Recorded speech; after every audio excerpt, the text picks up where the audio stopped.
10th के विद्यार्थी देखें कि कारक प्रत्येक परीक्षा में मुख्य रूप से पूछे जाते हैं।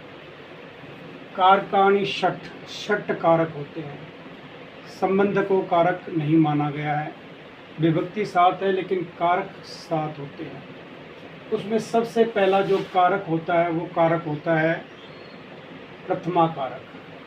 अब वो प्रथम विभक्ति कहाँ कहाँ लगती है ये ध्यान देने की बात है कि प्रथम कारक कहाँ होता है। अब इस सूत्र दिया है पाणिनि ने, प्रातिपदिकार्थ लिंग वचन मात्रे प्रथमा। प्रातिपदिकार्थ लिंग परिमाण वचन मात्रे प्रथमा। इन शब्दों के अर्थ में प्रथमा विभक्ति होती है। अब प्रातिपदिकार्थ किसे कहते हैं? सबसे पहला शब्द है प्रातिपदिकार्थ। प्रातिपदिकार्थ का अर्थ होता है सार्थक शब्द को ही हम प्रातिपदिकार्थ शब्द से संबोधित करते हैं। जैसे राम, श्याम, बालक, लता, ये सार्थक शब्द है।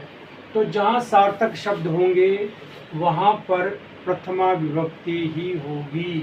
जैसे राम प्रातिपदिकार्थ है, लता प्रातिपदिकार्थ है, हरि से हरि का बोध होता है, तो उस स्थान पर प्रातिपदिकार्थ शब्द का अर्थ होगा क्या है?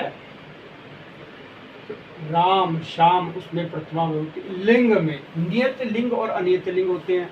नियत लिंग जैसे लता है स्त्रीलिंग है, हरि है पुल्लिंग है, राम है पुल्लिंग है, वहाँ भी नियत लिंग में प्रथमा विभक्ति होगी। अनियत लिंग में ऊंचे नीचे उसमें भी प्रथमा विभक्ति होगी।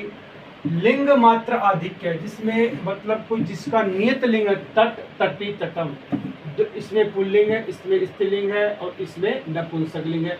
इन तीनों अर्थों में भी प्रथमा विभक्ति होगी।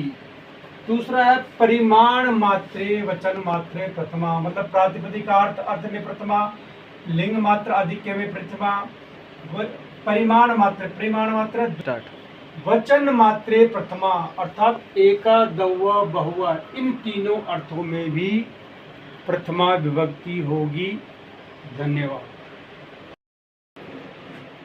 10th के विद्यार्थी देखें कि कारक प्रत्येक परीक्षा में मुख्य रूप से पूछे जाते हैं। कारकाणि षट कारक होते हैं। संबंध को कारक नहीं माना गया है।